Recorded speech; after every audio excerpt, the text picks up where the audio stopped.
The night the report dropped, the sky itself seemed to glitch, lightning cracked sideways, thunder rolled backwards, and the city below flickered like a dying memory. It was the kind of night where truth becomes impatient, pacing behind locked doors, demanding to be let out. And at exactly 0:03, the door finally opened.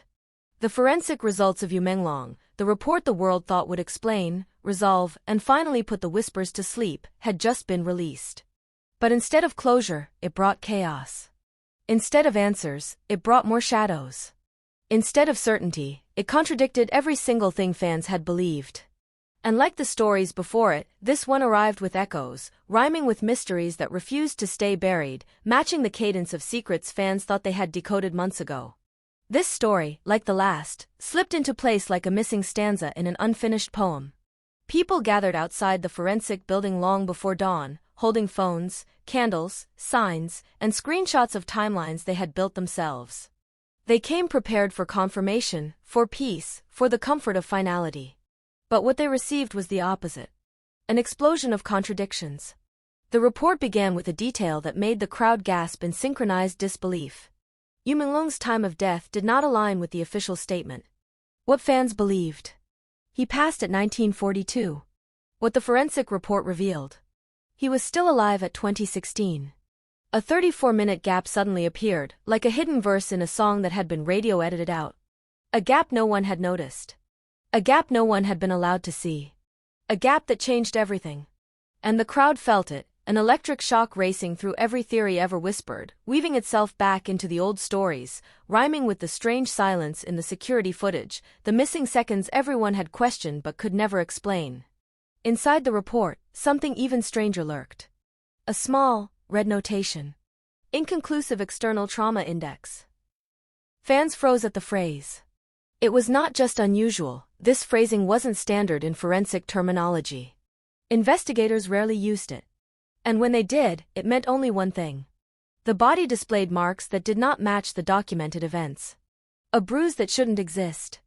A faint imprint on his wrist that didn't align with the scene. A shallow mark near the collarbone that, according to the report's own phrasing, was not accounted for by the fall. This was where the murmurs began. This was where the confusion turned cinematic. This was where the contradictions formed a perfect rhyme with the older rumors of a struggle that left no witness. This was where the story bent backward into its previous shape, looping into the recurring rhythm of unanswered questions. But the most shocking part came next. The toxicology results. Fans had believed he had nothing unusual in his system. That's what the early leaks had suggested, and that's what the officials had reinforced. But the real report said otherwise. Low traces, very low, but present, of a substance labeled S14 reactive residue. A lab-only compound. Not recreational. Not accessible. Not something one would accidentally encounter. A compound used in simulation labs, biomedical testing, and high-security research facilities. A compound that had been banned for public handling years earlier. The moment that detail was leaked, the internet imploded. The substance matched no public records. The code matched no medical category. Yet somehow, it rhymed perfectly with a fragment of an older story. The whisper of a test, a trial, a project rumored to have been underway months before his final hours. A rumor fans once dismissed as fantasy. Suddenly, fantasy felt like a documentary. Then came the part no one expected. The part that made even veteran investigators go silent. There was a fingerprint. It was not his. And it did not match anyone in the national database. A single partial print found on the inside of his jacket. Just one. Small. Obscure. But placed in a location only someone assisting him, or restraining him, could have reached. The print had no match. No record. No identity. No explanation. And yet again, the contradiction rhymed with an earlier line from an older story.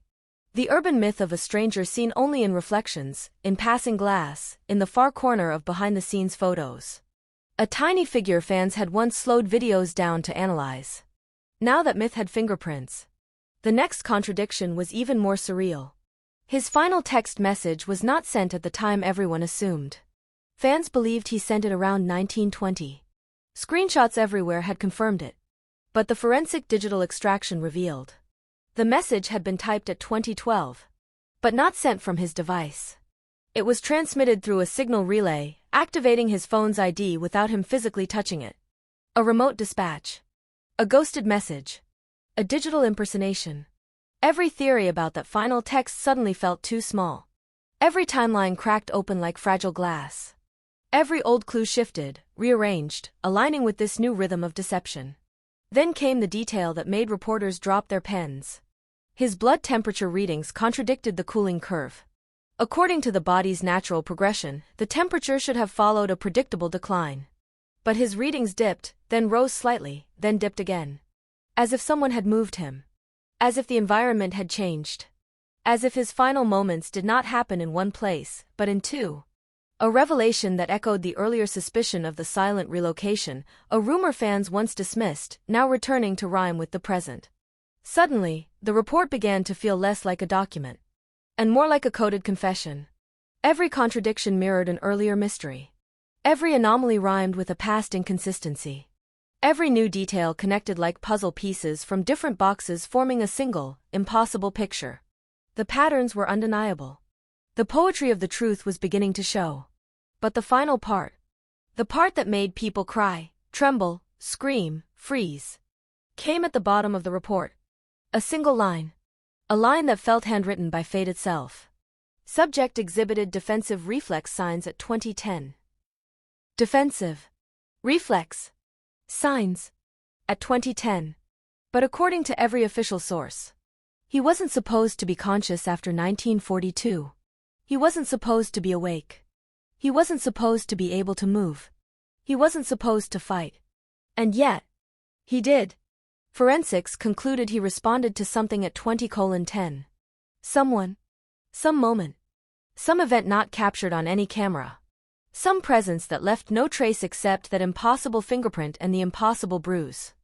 This single contradiction shattered the entire story fans thought they knew. It rewrote the night. It reopened the wound. It rhymed with the whispers of he wasn't alone, a fear that never left the fandom. It matched the cadence of earlier clues, forming the final stanza of a truth that refused to die. And as dawn broke, painting the forensic building gold, crowds stood in stunned silence. No one celebrated. No one felt closure. Instead, the contradictions began threading themselves together like a prophecy. The missing minutes. The foreign substance. The unmatched fingerprint. The remote sent message. The unexplained marks. The defensive reflex. Together, they formed a single, chilling revelation. The official story was never the real story. And the truth had only just begun to surface. The release of the forensic results didn't end the mystery.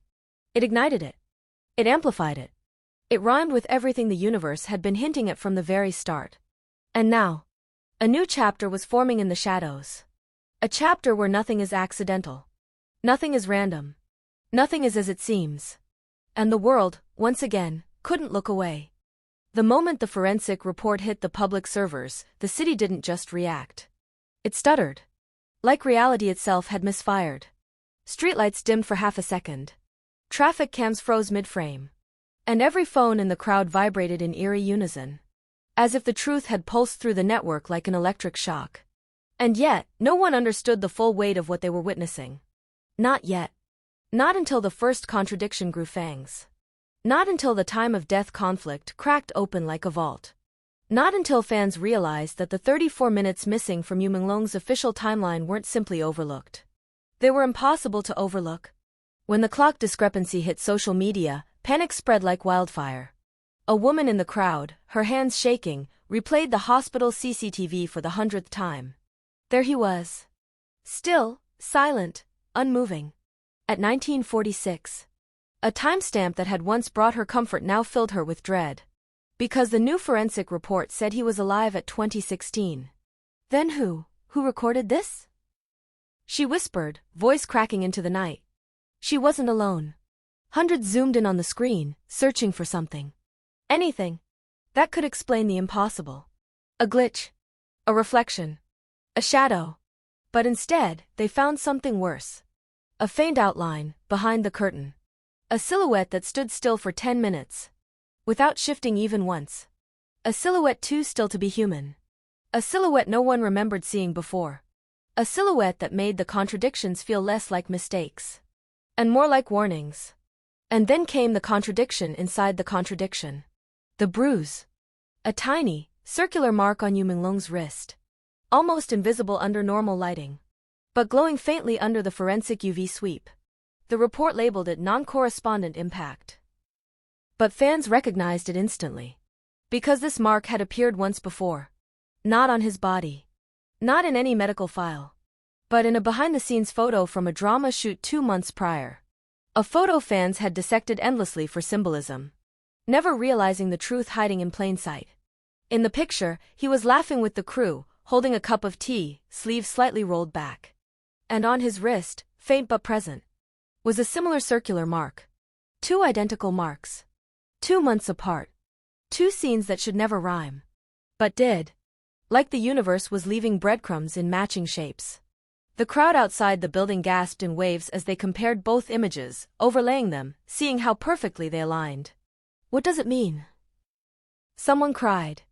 No one answered. Because the meaning itself was terrifying. But nothing shook the world more than the fingerprint. The forensic report didn't just state that the print was unfamiliar. It stated that the print should not exist. It wasn't simply unmatched. It lacked the microscopic ridge flaws present in all human fingerprints. Perfect symmetry. No natural imperfections. No trace of heat transfer. No moisture residue.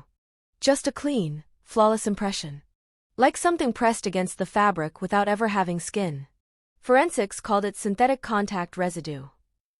Fans called it the touch of a ghost. Investigators called it impossible. But the report confirmed it. Someone, or something, had touched him. And that something left a perfect fingerprint behind. A fingerprint that felt less human. And more like a signature. A calling card. A mark saying, I was here. The toxicology contradiction was next in line, and it struck like a meteor. S14 reactive residue. At first glance, it looked like a lab code, nothing more. But when a medical student in the crowd shouted, I know this compound. The entire street went silent. She explained, breathless, pale, stumbling over her words, that S compounds were used in bioresponses, triggering short-lived neurological surges. Not poison. Not sedatives. But something far more intentional. A compound that induces forced alertness. A compound designed to keep someone conscious even when the body wants to shut down. A compound banned because it interfered with natural reflex cycles. Someone wanted him awake, she whispered. A chill swept over the people like wind passing through ghosts. Awake. Not dying peacefully. Not quietly fading. Awake. That single word twisted everything fans believed. It contradicted the peaceful narrative fed to the public. It rhymed with the reflex signs found in the report. It connected the dots no one wanted to acknowledge. Someone had administered something to him. Something forbidden. Something intentional.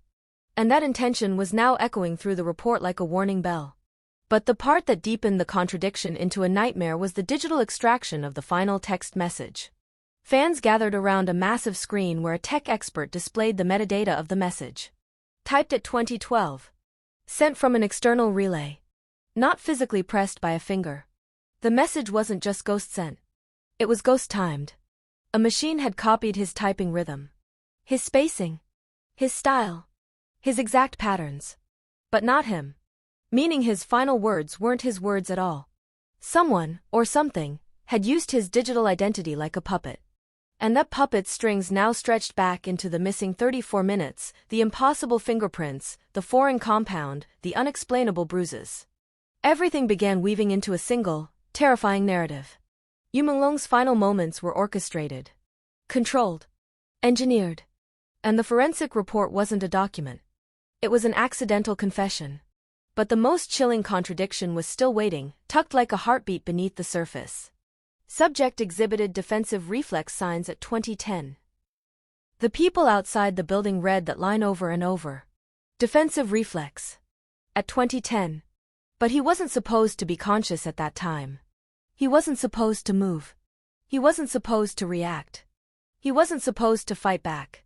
Yet the forensic markers, muscle tension, shoulder microspasm, distal nerve stress, painted a different picture. He did react.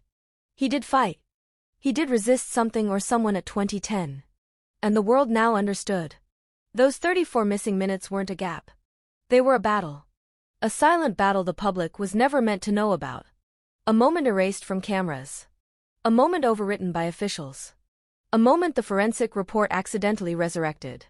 A moment that now rhymed with every mystery before it, matching the rhythm of stories whispered, denied, and buried. And as fans realized this, the truth settled into the night with a single, horrifying certainty. Whatever Yu Menglong faced in those missing minutes, it wasn't death. It was someone else.